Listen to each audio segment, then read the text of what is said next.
Students, in this video we will discuss about the adaptations of animal living in different habitats. And what is habitat? Animal living in a particular place, so that place become a habitat for that animal, so that is habitat. Adaptations means favorable features present in plants and animals that help them survive in a particular type of habitat are known as adaptations. So animal that live in a particular place, so that animal have a certain adaptation to survive in that particular place. So in this chapter we will discuss about the adaptations of different animals. And there are two types of habitat, which are terrestrial habitat and aquatic habitat. What is terrestrial habitat? The organisms that live on land are called terrestrial organisms. So land is the habitat for the terrestrial organism, and their habitat is called terrestrial habitat. An example of terrestrial organisms: humans, cows, deers, tigers, lions are terrestrial organism. And now we come at the point of terrestrial habitats, and there are desert. Desert is also a terrestrial habitat. And adaptation in plant that is found in and that grow in desert, like cactus plant, and plural of cactus plant is cacti, commonly grow in desert. So what type of adaptations cactus plants have? Let's we discuss.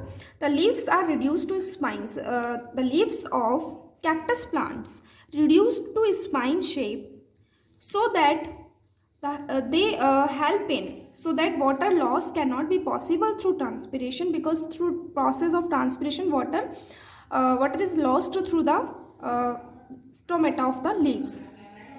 So by reducing the leaves to the spine shape, water cannot be lost through transpiration process.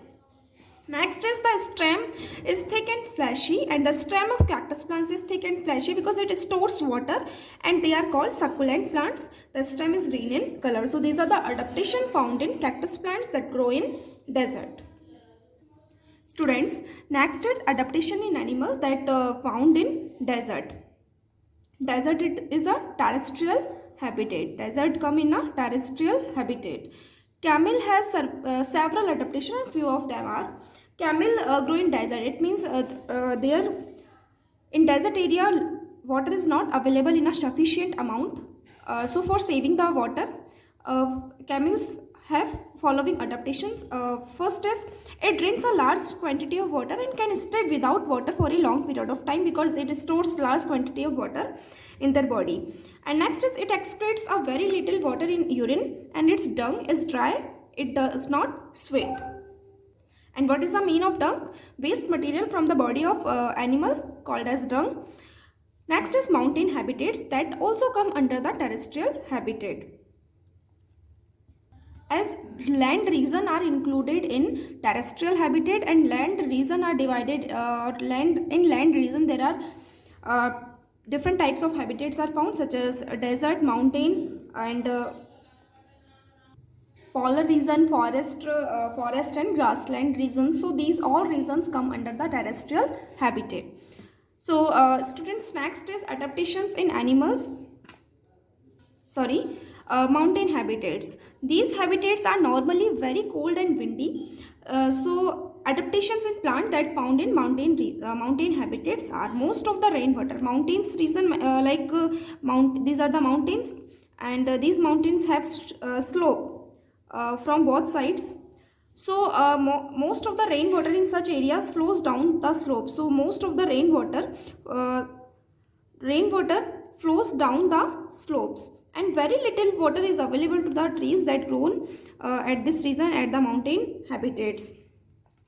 So to conserve water, leaves of pine tree or leaves of trees that grow in mountain habitats are reduced to needle-like structure. They are reduced to needle-like structure. So that water cannot be lost through the process of transpiration, because they becomes their shape is reduced, so that the rate of transpiration process reduced, or water cannot be lost through the process of transpiration. and they have a thick waxy coating are also found on the surface of leaves, and that further reduce the and that further prevent the loss of water through what loss of water by transpiration. So they have a thick waxy coating on the surface to reduce or to prevent the loss of water by transpiration. Because in mountainous region, in mountain habitats, water is not available to the plants in a sufficient amount. Next is adaptation in animals found in that live in mountain habitats. Animals like yaks, bears, mountain goats, snow leopards live in the mountains, so they have thick fur to protect them from cold, because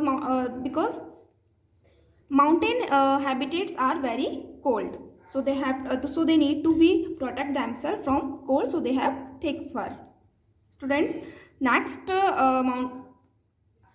terrestrial habitat is polar region. Polar region is also come under terrestrial habitat. Polar region are very cold. Polar bears live in a polar region, so polar bears also adapted themselves to live in a cold habitat and adapt themselves to live in a cold habitat the whole year. Next terrestrial habitat is forest and grassland habitat. Grassland dry and windy, they get moderate rains. Moderate means the amount of rain is not very high or not very less. And next is adaptations in animals found in live in forest and grassland habitats. Carnivorous animals like lion, tigers live in forest. Their habitats are, they have eyes in front that help them see their prey from a great distance. And students, prey means the animal that is hunted or killed by the animals, by these carnivorous animals for getting their food, so that is prey. So they have eyes in front that help them see their prey from a great distance. They are able to run very fast that allows them to catch their prey. So these are the adaptations that carnivorous animals have, these adaptation to survive in forest and grassland habitats. Next is adaptation of deer, that is also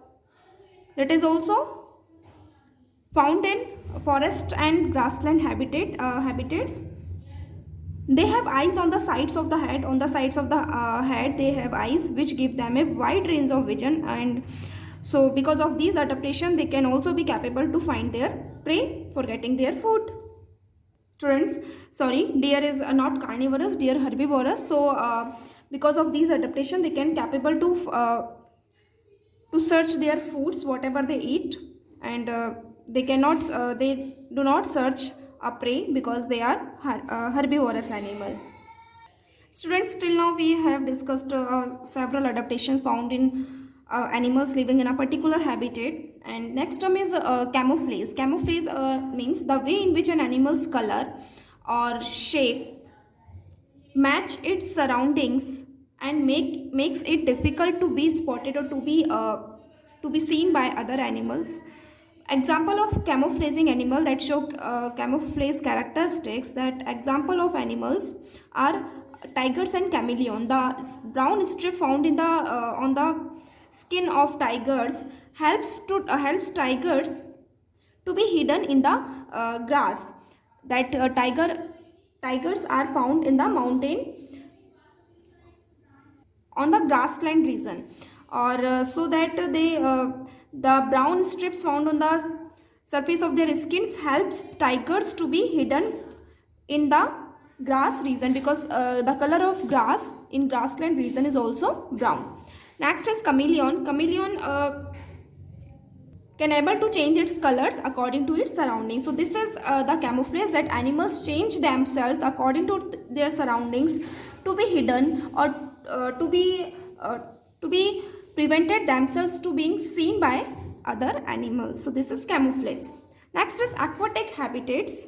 Till now we have discussed about the terrestrial habitat. Now aquatic habitat. Aquatic habitat means the organisms like sharks, fish, lotus plants that live in lakes, ponds, rivers, oceans are called aquatic organisms, and the habitat are called aquatic habitats. Next is adaptation of fish. Fish have gills that help in breathing in water, and the skin is covered with waterproof scales. As fish swim in the water, so their body is covered with waterproof scales, so and that scale protect it in decaying of water. Decaying means damaging their body. So these waterproof scales protect fish from damaging their body in water. Next is some aquatic animals such as dolphins and whales that do not have gills. They breathe through lungs. How do they breathe through lung? They inhale the air through nostrils because they have nostrils, and when they come at the surface, of water, such as this is the surface of water, and when they come at the surface of water to breathe the air. So when they come at the surface of water to breathe the air, they inhale the air through their nostrils. So in this way they respire or breathe in their aquatic region. Students, next is ponds and lakes, that is freshwater habitat and comes under the aquatic habitat. So two common aquatic plants, hyacinth and lotus, and they are free floating plants. These plants float freely on water surface, and such as water hyacinth and lotus. And the adaptations found in free floating plants are: leaves of these plants are large and flat and covered with waxy coating which make them waterproof and protect them from the decaying effects of water, because if leaves continuously contact with water, and because of the coming in contact with water, these leaves can be decayed or can be damaged. So waterproof coating is found on the surface of leaves that protect this leaf from getting decayed or from getting damaged. Next is submerged plant that remain completely submerged in the water, that is water level, and this plant completely submerged in water, or these plants are found under the water. So leaves of these plants are thin and ribbon-like leaves to allow water current to pass through without damaging them. And water current means the water coming at a high speed, that we call water currents. So these leaves are allow water currents to pass through them without damaging them. So these are the adaptation of submerged plant. So in this chapter we have discussed several adaptations found in animals living in terrestrial and aquatic habitat. I hope you have understood this. Enjoy this. Thank you.